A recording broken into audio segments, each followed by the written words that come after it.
जय हिंद साथियों, आज की इस वीडियो में हम मध्य प्रदेश की भौगोलिक स्थिति को पढ़ने वाले हैं। यदि आपने अभी तक चैनल को सब्सक्राइब नहीं किया है तो सब्सक्राइब कर लें और साथ ही बेल आइकन को भी दबा दें, जिससे आप सभी को लेटेस्ट वीडियो के नोटिफिकेशन मिलते रहेंगे। तो चलिए वीडियो को स्टार्ट करते हैं। आप सभी जानते हैं कि ग्लोब पृथ्वी का एक नमूना है। आप सभी लोग बहुत अच्छी तरीके से जानते होंगे कि ग्लोब एक पृथ्वी का नमूना है। ग्लोब के जो पृथ्वी के जो बीचों बीच से रेखा होती है, इस रेखा को क्या कहते हैं? भूमध्य रेखा। भूमध्य रेखा, इसको 0 डिग्री लाइन भी कहते हैं। इस रेखा को भूमध्य रेखा कहते हैं।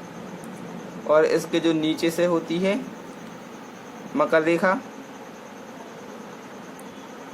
इसके नीचे मकर रेखा और इसके ऊपर कर्क रेखा, कर्क रेखा होती है।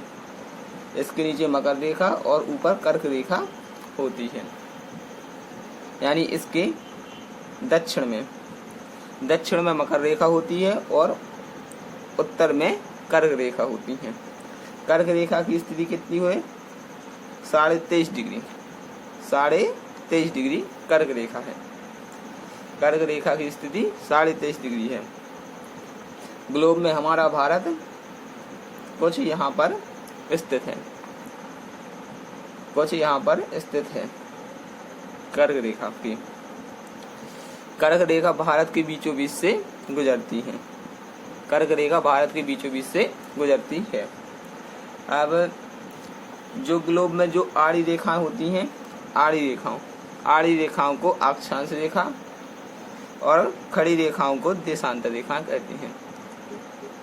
आड़ी रेखाओं को अक्षांश रेखा और खड़ी रेखाओं को देशांतर रेखा कहा जाता है। जो ग्लोब में आड़ी रेखा होती हैं उनको अक्षांश रेखा तथा जो खड़ी रेखा होती हैं उनको ग्लोब में क्या कहते हैं? देशांतर रेखा।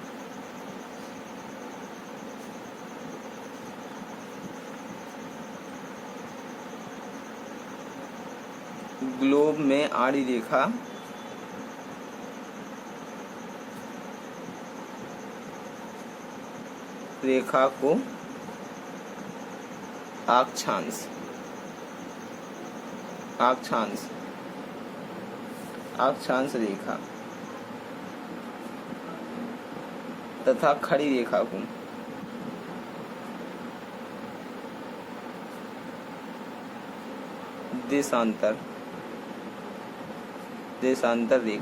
तथा खड़ी रेखा को देशांतर रेखा कहा जाता है। ग्लोब में आड़ी रेखा को अक्षांश रेखा तथा खड़ी रेखा को देशांतर रेखा कहा जाता है।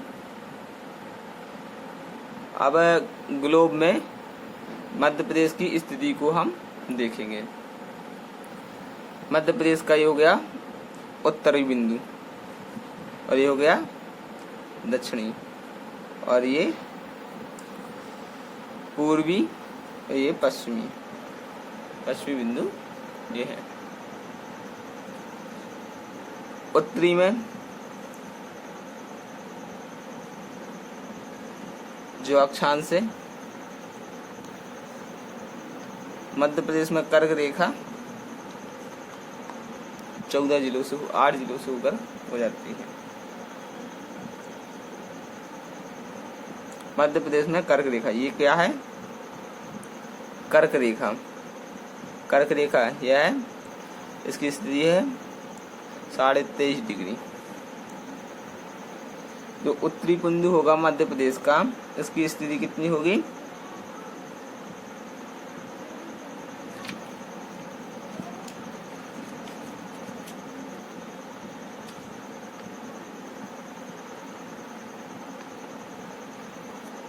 (26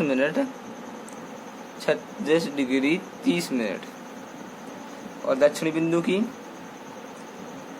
जो यहाँ पर है, इसकी क्या होगी? 21 डिग्री 6 मिनट। 21 degree 6 minute. ये क्या होगा? उत्तरी अक्षांश। ये भी क्या होगा? उत्तरी अक्षांश। अक्षांश क्यों होगा?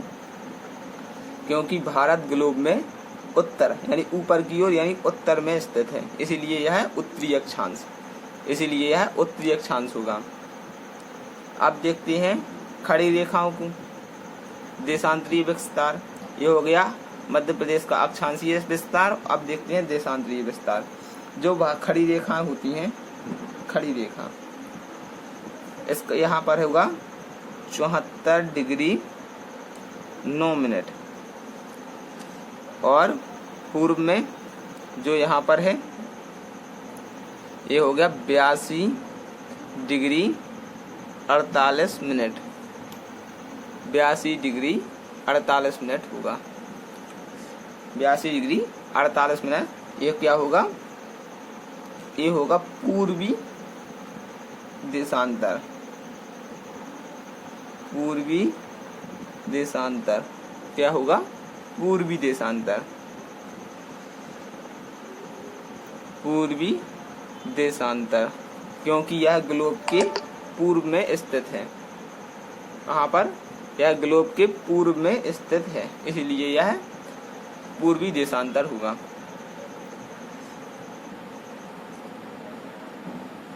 पश्चिम से लेकर पूरब तक मध्य प्रदेश की कुल लंबाई कितनी होगी?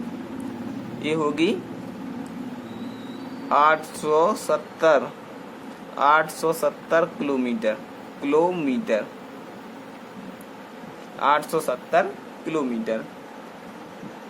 पूर्वी पश्चिमी बिंदु से पूर्वी बिंदु तक मध्य प्रदेश की कुल लंबाई 870 किलोमीटर है, और उत्तरी बिंदु से दक्षिणी बिंदु तक कुल लंबाई 605 किलोमीटर, 605 किलोमीटर, 605 किलोमीटर होगी, 605 किलोमीटर होगी। ये हो गया विस्तार।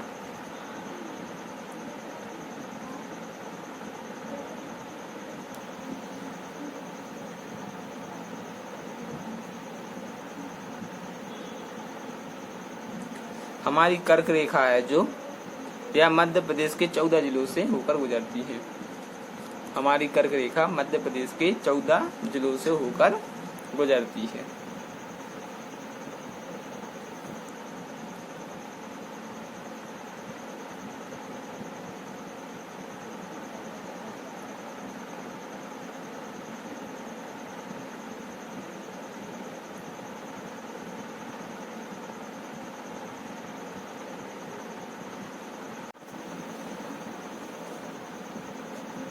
मध्य प्रदेश की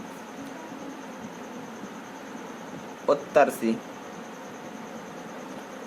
से दक्षिण तक की लंबाई, उत्तर से दक्षिण तक की लंबाई 870 किलोमीटर है, और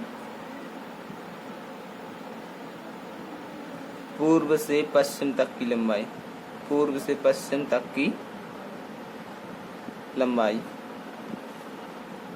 लंबाई 605 किलोमीटर है, 605 किलोमीटर है। मध्य प्रदेश में सबसे पहले सूरज कहाँ उगता है? यहाँ पर सिंगरौली में, सिंगरौली में। और सबसे मध्य प्रदेश सिंगरौली में पहले सूरज निकलता है। इसकी अपेक्षा दक्षिणी पूर्वी बिंदु से दक्षिणी बिंदु तक सूरज को आधा घंटा लेट उगता है।